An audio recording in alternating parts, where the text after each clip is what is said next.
ಇವತ್ತು ನಮ್ಮ ರಾಜ್ಯಕ್ಕೆ ಬಿಜೆಪಿ ರಾಷ್ಟ್ರಾಧ್ಯಕ್ಷರು ನಿತಿನ್ ನಬಿ ಅವರು ಎಂಟ್ರಿ ಕೊಟ್ಟಿದ್ದಾರೆ. ಬಿರುಸಿನ ಚಟುವಟಿಕೆಗಳಲ್ಲಿ ಭಾಗಿಯಾಗಿದ್ದಾರೆ. ಸದ್ಯ ಮಲ್ಲೇಶ್ವರದ ಬಿಜೆಪಿ ಕಚೇರಿಯಲ್ಲಿ ಮಹತ್ವದ ಸಭೆ ನಡೀತಾ ಇರುವಂತದ್ದು.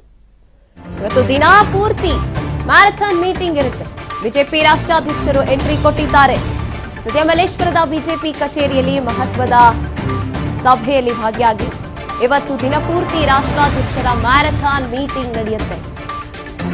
ಐಒಟೆಕ್ ಸಭೆಗಳಲ್ಲಿ ನಿತಿನ್ ನಬಿ ಅವರು ಇವತ್ತು ಭಾಗಿಯಾಗ್ತಾರೆ. ಇವತ್ತು ದಿನ ಪೂರ್ತಿ ಸಭೆಯಲ್ಲಿ ಬಿಎಸ್ವೈ ಇರ್ತಾರೆ, ಬಿವೈ ವಿಜಯೇಂದ್ರ ಅವರು ಇರ್ತಾರೆ. ರಾಜ್ಯಕ್ಕೆ ಬಿಜೆಪಿ ರಾಷ್ಟ್ರಾಧ್ಯಕ್ಷರು ಎಂಟ್ರಿ ಕೊಟ್ಟಿರುವಂತಹ ಹಿನ್ನೆಲೆಯಲ್ಲಿ ಬಿಜೆಪಿ ನಾಯಕರ ದಂಡೇ ಇದೆ ಅಂತ ಹೇಳ್ಬೋದು. ಅವರನ್ನ ಸ್ವಾಗತ ಕೋರೋದಕ್ಕಾಗಿರ್ಲಿ, ಸಭೆಯಲ್ಲಿ ಭಾಗಿಯಾಗೋದಕ್ಕಾಗಿ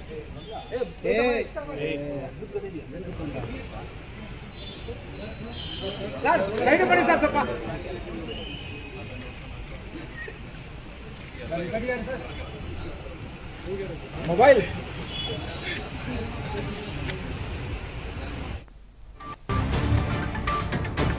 ಸಭೆ ಆರಂಭಕ್ಕೂ ಮುನ್ನ ಬಿಎಸ್ವೈ ಅವರ ನಿವಾಸದಲ್ಲಿ ಬ್ರೇಕ್ಫಾಸ್ಟ್ ಅರೇಂಜ್ ಆಗಿರುತ್ತೆ. ಇಡ್ಲಿ, ದೋಸೆ, ಉಪ್ಪಿಟ್ಟು, ಪೊಂಗಲ್ ಸವಿದಿದ್ದಾರೆ ನಿತಿನ್ ನಬೀನ್ ಅವರು. ಯಡಿಯೂರಪ್ಪ ಅವರ ಮನೆಯಲ್ಲಿ ರಾಷ್ಟ್ರಾಧ್ಯಕ್ಷ ನಿತಿನ್ ನಬೀನ್ಗಾಗಿ ಸ್ಪೆಷಲ್ ಬ್ರೇಕ್ಫಾಸ್ಟ್ ಅರೇಂಜ್ ಆಗಿತ್ತು. ಯಡಿಯೂರಪ್ಪ ಅವರ ನಿವಾಸದಲ್ಲಿ ಹಿರಿಯ ನಾಯಕರ ದಂಡೇ ಇತ್ತು.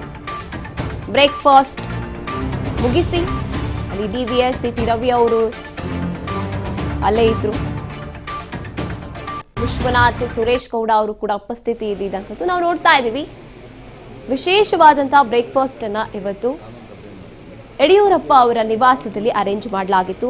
ರಾಷ್ಟ್ರಾಧ್ಯಕ್ಷರ ಚೊಚ್ಚಲ ಎಂಟ್ರಿಗೆ ಭರ್ಜರಿ ಸ್ವಾಗತವನ್ನ ಕೂಡ ಕೋರಿದ್ರು ನಾಯಕರು. ಬಿವೈ ವಿಜಯೇಂದ್ರ ಅವರು ಅಲ್ಲಿದ್ರು, ಇನ್ನು ರಾಘವೇಂದ್ರ ಅವರು ಕೂಡ ಇದ್ದಾರೆ, ಸಿಟಿ ರವಿ ಅವರು, ಶ್ರೀರಾಮುಲು ಅವರು ಕೂಡ ಇದ್ದಾರೆ.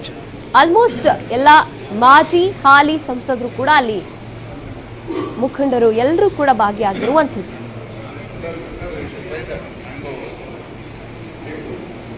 ಮಲ್ಲೇಶ್ವರಂನಲ್ಲಿ ಇರುವಂತಹ ಬಿಜೆಪಿ ಕಚೇರಿಯಲ್ಲಿ ನಮ್ಮ ಪ್ರತಿನಿಧಿ ಬಸವರಾಜ್ ನೇರ ಸಂಪರ್ಕದಲ್ಲಿ ನಮ್ಮೊಂದಿಗಿರ್ತಾರೆ. ಬಸವರಾಜ್, ಸಭೆ ಇನ್ನೇನು ಆರಂಭ ಆಗಿದೆ, ಯಾವ ರೀತಿ ನಡೀತಾ ಇದೆ ತಯಾರಿ? ಇನ್ನು ಮ್ಯಾರಥಾನ್ ಸಭೆಗಳು ಕೂಡ ಇರುತ್ತೆ. ಏನೇನೆಲ್ಲ ನಡೆದಿದ್ದ ಬೆಳವಣಿಗೆ ಏನು, ಇವತ್ತಿನ ಅಲ್ಲಿನ ಪರಿಸ್ಥಿತಿ ಯಾವ ರೀತಿ ಇದೆ ಅಂತ?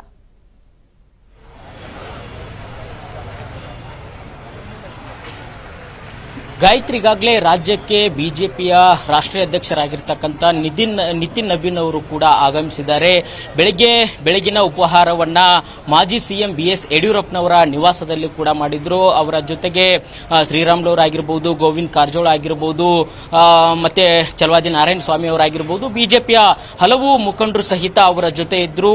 ಬಿಎಸ್ ಯಡಿಯೂರಪ್ಪನವರ ನಿವಾಸದಲ್ಲಿ ಉಪಹಾರ ಸೇವಿಸಿ ಅದಾದ ಬಳಿಕ ಕಾಡು ಮಲ್ಲೇಶ್ವರ ದೇವಸ್ಥಾನಕ್ಕೆ ಬಂದು ಅಲ್ಲಿ ಕೂಡ ಪೂಜೆ ಸಲ್ಲಿಸಿ ಇದೀಗ ದರ್ಶನವನ್ನು ಕೂಡ ಪಡೆದುಕೊಂಡು ಇದೀಗ ಬಿಜೆಪಿಯ ಕಚೇರಿಗೆ ಕೂಡ ಆಗಮಿಸಿರ್ತಕ್ಕಂಥದ್ದು. ಈಗ ಇನ್ನೇನು ಕೆಲವೇ ಕ್ಷಣಗಳಲ್ಲಿ ಕೂಡ ಮಹತ್ವದ ಒಂದು ಸಭೆ ಕೂಡ ಆರಂಭವಾಗುವಂಥದ್ದು. ಇವತ್ತು ಸರಣಿ ಸಭೆಗಳಲ್ಲಿ ಕೂಡ ಬಿಜೆಪಿಯ ರಾಷ್ಟ್ರೀಯ ಅಧ್ಯಕ್ಷರು ಕೂಡ ಭಾಗವಹಿಸುತ್ತಾರೆ. ಪ್ರಮುಖವಾಗಿ ಮೊದಲ ಸಭೆ ಒಂದು ಮಹತ್ವದ ಸಭೆಯನ್ನು ಕೂಡ ಪಡೆದುಕೊಂಡಿದೆ. ಈ ಒಂದು ಸಭೆಯಲ್ಲಿ ಒಂದು ಪಕ್ಷದ ಪದಾಧಿಕಾರಿಗಳು, ಸಂಸದರು, ಶಾಸಕರು, ಪರಿಷತ್ ಸದಸ್ಯರು ಮತ್ತೆ ಮುಖಂಡರು ಸಹಿತ ಅದರಲ್ಲಿ ಭಾಗವಹಿಸುತ್ತಾರೆ. ಪ್ರಮುಖವಾಗಿ ಪಕ್ಷ ಸಂಘಟನೆ ವಿಚಾರಕ್ಕೆ ಸಂಬಂಧಪಟ್ಟಂತೆ ಕೂಡ ಚರ್ಚೆ ಆಗುತ್ತೆ. ಯಾಕಂತಂದ್ರೆ ಆಡಳಿತಾರೂಢ ಒಂದು ಸರ್ಕಾರದ ವಿರುದ್ಧ ಕೂಡ ಒಂದು ಯಾವ ರೀತಿಯಾಗಿ ರಣತಂತ್ರಗಳನ್ನ ರೂಪಿಸಬೇಕು ಅನ್ನುವಂಥದ್ರ ಬಗ್ಗೆಯೂ ಕೂಡ ಮೊದಲ ಸಭೆಯಲ್ಲೂ ಕೂಡ ಚರ್ಚೆ ಆಗಲಿದೆ.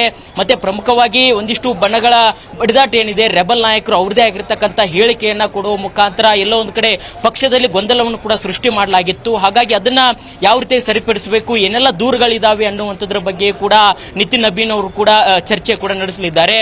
ಮತ್ತೆ ಪ್ರಮುಖವಾಗಿ ಎಸ್ಐಆರ್ ಬಗ್ಗೆಯೂ ಕೂಡ ಸಾಕಷ್ಟು ಕೂಡ ಚರ್ಚೆ ಕೂಡ ಮಾಡಲಿದ್ದಾರೆ. ಯಾಕಂತಂದ್ರೆ ರಾಜ್ಯ ಸರ್ಕಾರ ಅದಕ್ಕೆ ವಿರೋಧನೂ ಕೂಡ ವ್ಯಕ್ತಪಡಿಸ್ತಾ ಇದೆ, ಕಾನೂನು ಹೋರಾಟವನ್ನು ಮಾಡಬೇಕು ಅನ್ನುವಂತ ನಿಟ್ಟಿನಲ್ಲಿ ಕೂಡ ಮುಂದಾಗ್ತಾ ಇದೆ. ಹಾಗಾಗಿ ಅದ್ರ ಬಗ್ಗೆ ಎಲ್ಲೋ ಒಂದು ಕಡೆ ಎಸ್ಐಆರ್ ಅಂತಕ್ಕಂಥದ್ದು ದೊಡ್ಡ ಮಟ್ಟಿಗೆ ಅಪರಾಧ ಅನ್ನುವಂತ ರೀತಿಯಲ್ಲಿ ರಾಜ್ಯ ಸರ್ಕಾರ ಬಿಂಬಿಸಲಿಕ್ಕೆ ಹೊರಟಿದೆ. ಅದನ್ನ ರಾಜ್ಯದ ಜನತೆಗೆ ಯಾವ ರೀತಿಯಾಗಿ ತಿಳಿಪಡಿಸಬೇಕು ಅನ್ನುವಂತ ಪ್ರಯತ್ನವಾದ ವಿಚಾರಕ್ಕೆ ಸಂಬಂಧಪಟ್ಟಂತೆ ಕೂಡ ಇವತ್ತಿನ ಸಭೆಯಲ್ಲೂ ಕೂಡ ಚರ್ಚೆ ಆಗುತ್ತೆ. ಅದಾದ ಬಳಿಕ ಒಂದಿಷ್ಟು ಸರ್ಕಾರದ ವಿರುದ್ಧವಾಗಿ ಅದರ ವೈಫಲ್ಯತೆ ಏನು, ಅದನ್ನ ಯಾವ ರೀತಿಯಾಗಿ ಸರಿಪಡಿಸ, ಅದನ್ನ ಜನರಿಗೆ ಒಂದು ತೆಗೆದುಕೊಂಡು ಯಾವ ರೀತಿಯಾಗಿ ಹೋಗಬೇಕು ಅನ್ನುವಂಥದ್ದು ಕೂಡ ಪದಾಧಿಕಾರಿಗಳ ಜೊತೆ, ಶಾಸಕರ ಜೊತೆ, ಸಂಸದರ ಜೊತೆ ಕೂಡ ಚರ್ಚೆಯನ್ನು ಕೂಡ ನಡೆಸಲಿದ್ದಾರೆ. ಅದಾದ ಬಳಿಕ ಮಧ್ಯಾಹ್ನ 3 ಗಂಟೆಗೆ ರಾಜ್ಯ ಕೋರ್ ಕಮಿಟಿ ಸಭೆ ಇದೆ.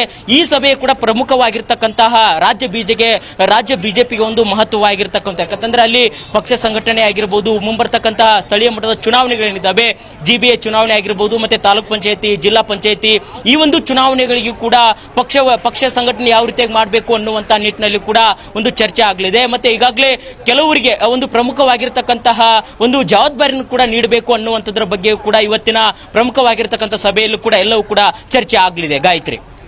ಎಸ್ ಬಸವರಾಜ್, ಇವತ್ತು ಸಾಕಷ್ಟು ವಿಚಾರಗಳಿದೆ ಚರ್ಚೆ ಮಾಡೋದಕ್ಕೆ. ಹಾಗೆ ನೋಡ್ತಾ ಹೋದಾಗ ಇನ್ನು ಎಲ್ಲೋ ಒಂದ್ ಕಡೆ ರಾಜ್ಯಾಧ್ಯಕ್ಷನ ಬದಲಾವಣೆ ವಿಚಾರ ಕೇಳ್ಪಟ್ಟಾಗ ಶ್ರೀರಾಮುಲು ಅವರ ಹೆಸರು ಹಾಗೆ ಹೀಗೆ ಬಂದು ಹೋಗ್ತಿದ್ದಂಥದ್ದು ಇದ್ದಿದ್ದಂಥದ್ದು.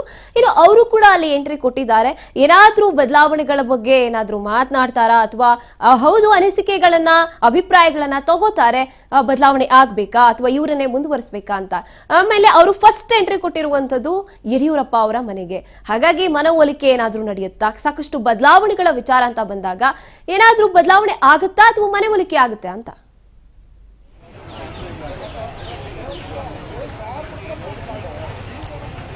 ಗಾಯತ್ರಿ, ಖಂಡಿತವಾಗ್ಲೂ ಕೂಡ ಇವತ್ತು ಬಿಜೆಪಿಯ ರಾಷ್ಟ್ರೀಯ ಅಧ್ಯಕ್ಷರಾಗಿರ್ತಕ್ಕಂಥ ನಿತಿನ್ ನಬೀನ್ ಅವರು ಬಂದಂತ ಸಂದರ್ಭದಲ್ಲಿ ಪ್ರಮುಖವಾಗಿ ಬಿಜೆಪಿಯ ರಾಜ್ಯಾಧ್ಯಕ್ಷರನ್ನ ಇವರೇ ಮುಂದುವರಿಬೇಕಾ ಅಥವಾ ಮತ್ತೆ ಬೇರೆ ನಾಯಕನಿಗೆ ಮಣೆ ಹಾಕಬೇಕಾ ಅನ್ನುವಂತಹ ನಿಟ್ಟಿನಲ್ಲಿ ಕೂಡ ಮಹತ್ವವಾಗಿರ್ತಕ್ಕಂಥ ಚರ್ಚೆ ಕೂಡ ನಡೆಯಲಿದೆ. ಪ್ರಮುಖವಾಗಿ ಈಗಾಗಲೇ ಈಗಿರ್ತಕ್ಕಂಥ ರಾಜ್ಯಾಧ್ಯಕ್ಷರಿಗೂ ಕೂಡ ಒಂದು ಪಕ್ಷದ ವಲಯದಲ್ಲಿ ಕೂಡ ಕೆಲವು ರೆಬಲ್ ನಾಯಕರು ವಿರೋಧವನ್ನು ಕೂಡ ವ್ಯಕ್ತಪಡಿಸಿದ್ದಾರೆ. ಹಾಗಾಗಿ ಈಗ ಮುಂಬರ್ತಕ್ಕಂಥ ವಿಧಾನಸಭೆ ಚುನಾವಣೆ ಕೂಡ ಗಮನದಲ್ಲಿ ಇಟ್ಕೊಳ್ಬೇಕು, ಮತ್ತೆ ಸ್ಥಳೀಯ ಮಟ್ಟದ ಚುನಾವಣೆ ಕೂಡ ಗಮನದಲ್ಲಿ ಇಟ್ಕೋಬೇಕು. ಹಾಗಾಗಿ ಪಕ್ಷ ಸಂಘಟನೆ ಆಗಬೇಕು. ಅದರ ಒಂದು ಹಿತದೃಷ್ಟಿಯಿಂದ ಯಾರನ್ನ ಆಯ್ಕೆ ಮಾಡಬೇಕು, ಈಗ ವಿಜೇಂದ್ರವನ್ನ ಮುಂದುವರಿಸಬೇಕಾ ಅಥವಾ ಈಗ ರಾಜ್ಯಾಧ್ಯಕ್ಷರ ಒಂದು ರೇಸ್ನಲ್ಲಿ ಹಲವು ನಾಯಕರು ಕೂಡ ಇದ್ದಾರೆ. ನೀವು ಹೇಳಿದಂತೆ ಒಂದು ಶ್ರೀರಾಮುಲು ಅವರಾಗಿರ್ಬೋದು, ವಿ ಸೋಮಣ್ಣ ಅವರಾಗಿರ್ಬೋದು, ಆರ್ ಅಶೋಕ್ ಅವರಾಗಿರ್ಬೋದು, ಹೀಗೆ ಹಲವು ನಾಯಕರ ಒಂದು ಲಿಸ್ಟ್ ಕೂಡ ರಾಜ್ಯ ಬಿಜೆಪಿಯಲ್ಲಿ ಇರ್ತಕ್ಕಂಥದ್ದು. ಹಾಗಾಗಿ ಆ ಒಂದು ನಾಯಕರಲ್ಲಿ ಯಾರಿಗೆ ಮಣೆ ಹಾಕಬೇಕು ಅನ್ನುವಂಥದ್ದು. ಆದ್ರೆ ಒಂದಿಷ್ಟು ಮಾಹಿತಿಗಳ ಪ್ರಕಾರ ಈಗಿರ್ತಕ್ಕಂಥ ರಾಜ್ಯಾಧ್ಯಕ್ಷರು BY ವಿಜೇಂದ್ರ ಅವರನ್ನೇ ಮುಂದುವರಿಸ್ತಾರೆ ಅನ್ನುವಂತಹ ಮಾಹಿತಿ ಕೂಡ ನಮಗೆ ಲಭ್ಯವಾಗ್ತಾ ಇದೆ. ಯಾಕಂತಂದ್ರೆ ಅದಕ್ಕೆ ಪುಷ್ಟಿ ಎಂಬಂತೆ ನೀವು ಹೇಳಿದಂತೆ ಕೂಡ ಮೊದಲಿಗೆ ರಾಜ್ಯಾಧ್ಯಕ್ಷರು ರಾಜ್ಯಕ್ಕೆ ಬಂದಂತ ಸಂದರ್ಭದಲ್ಲಿ ಬೆಳಗಿನ ಉಪಹಾರವನ್ನ ಮಾಜಿ CM BS ಯಡಿಯೂರಪ್ಪನವರ ನಿವಾಸದಲ್ಲಿಯೂ ಕೂಡ ಅಲ್ಲಿ ಕೂಡ ಆಯೋಜನೆ ಕೂಡ ಆಗಿತ್ತು. ಅಲ್ಲಿ ಉಪಹಾರ ಕೂಡ ಸೇವನೆ ಕೂಡ ಮಾಡಿರ್ತಕ್ಕಂಥದ್ದು. ಹಾಗಾಗಿ ಈಗ BS ಯಡಿಯೂರಪ್ಪನವರ ಜೊತೆ ಕೂಡ ಪ್ರತ್ಯೇಕವಾಗಿಯೂ ಕೂಡ ನಿತಿನ್ ನಬೀನ್ ಅವರು ಕೂಡ ಚರ್ಚೆ ನಡೆಸಿದ್ದಾರೆ ಅನ್ನುವಂಥದ್ದು. ಅಲ್ಲಿ ಅವರ ನಡುವೆ ಯಾವ ರೀತಿ ಏನೆಲ್ಲ ಚರ್ಚೆಗಳಾಯಿತು ಅನ್ನುವಂಥದ್ದು ಸಹಿತ ಸಾಕಷ್ಟು ಕುತೂಹಲಕ್ಕೆ ಎಡೆ ಮಾಡಿಕೊಡ್ತಾ ಇದೆ. ಯಾಕಂತಂದ್ರೆ ಪುತ್ರ ವಿಜೇಂದ್ರನ ಪರವಾಗಿ ಕೂಡ ಅವರು ಬ್ಯಾಟಿಂಗ್ ಅನ್ನು ಕೂಡ ಬೀಸ್ತಾರೆ ಸಹಜವಾಗಿ.